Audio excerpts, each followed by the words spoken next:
Hey, beautiful friends. Welcome to Fearless and Worthy Woman Walking Boldly in Your Calling. I am your host, Alexandria Daugherty, and this is where faith meets real life. Around here, we believe in who God says we are, obey His calling, lead with confidence, and do the work faithfully because you were never meant to play small with the gifts He's given you. So, grab your coffee, open your heart, and let's get bold in what God's calling you to do. Yesterday, we talked about what it means to lead in everyday life. We talked about it doesn't mean having a title or a platform, but through how you show up in your family, how you show up in your friendships, in your faith, and even in the choices that you make in your day to day life. Today, I want to go a little deeper and I want to talk about why confidence can feel so inconsistent and so hard sometimes. Some days you walk in it easily, and then there's other days that you crumble at the first sign of any kind of doubt. So if you've ever wondered, why can't I just believe in myself the same way that I believe in others? You are in the right place, and this one is for you today. Confidence is not built from hype or from fake it until you make it. It's really built from this place of trust. And the reason it feels shaky for so many of us is because somewhere along the way, we have stopped trusting ourselves. Maybe it's that you learned early on that making a mistake meant rejection, or that being too much got you criticized. So your brain learned that shrinking was much, much safer than being seen. It learned to filter your words, your emotions, and maybe even your dreams. Because being fully yourself once felt like too much for someone else to handle. That's not because you lack confidence. It's because your nervous system has been trained to associate visibility with risk. And here's the thing, your brain does not care if that risk is emotional or physical. It just says, we've been hurt before, so let's stay small. So let's unpack what is really happening when you try to step out, but you feel yourself freeze. You have this tiny almond-shaped part of your brain, and it's called the amygdala. Its entire job is to protect you from danger. Back when humans lived in caves, that part of the brain kept us alive. It scanned the environment for threats, and it decided in a split second whether to fight, run, or freeze. That fast reaction is what made it possible to survive. The problem is your amygdala hasn't changed much, but our world that we're living in has. Now the threats aren't lions or cliffs. Instead, they're things like rejection, failure, embarrassment, loss of control.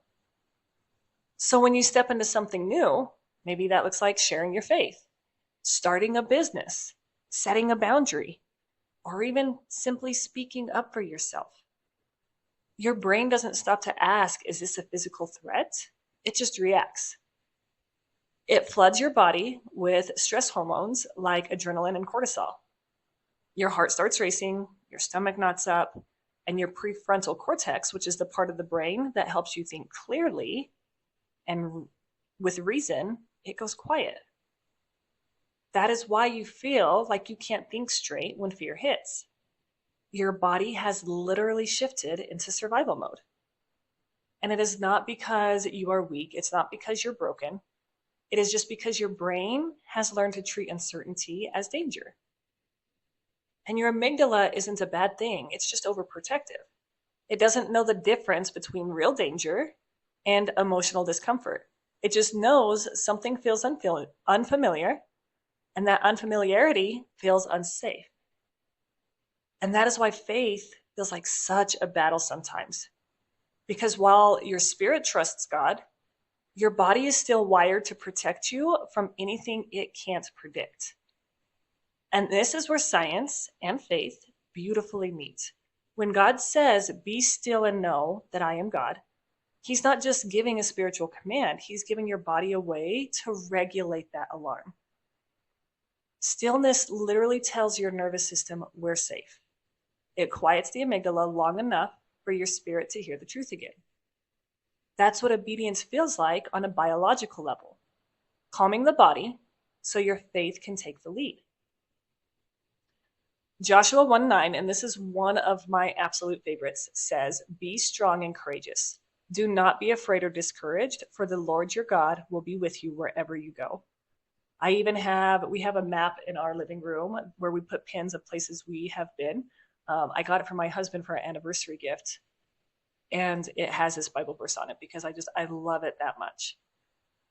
But God didn't say, be fearless. He said, be strong and courageous. Courage implies that fear is still present. You just don't let it lead. And that's what living your faith out loud looks like. It's trusting that his presence is bigger than your hesitation. It's believing that every step of obedience builds strength in those places that fear once lived. And that confidence is not pride, all right? It's alignment. It's when your belief in God's promises and your belief in what he placed inside you are finally able to meet and align with each other. That brings us to our faith step of the day. I want you to practice something simple today. When you feel that little voice saying, "Who do you think you are?" pause and answer it out loud. Say, "I am who God says I am." Then take one small action that moves you forward. Send that message. Share the post. Ask the question you've been meaning to ask. Apply for the thing, whatever it is. Let obedience be the loudest sound in the room. Ladies, I hope today's episode reminded you that confidence is not just about being loud or perfect. Instead, it's about being faithful. Keep trusting the small steps. Keep choosing courage over comfort, and keep walking boldly in your calling. If this spoke to your heart, share it with a friend who needs to hear it. And make sure to hit subscribe so you never miss your faith step of the day.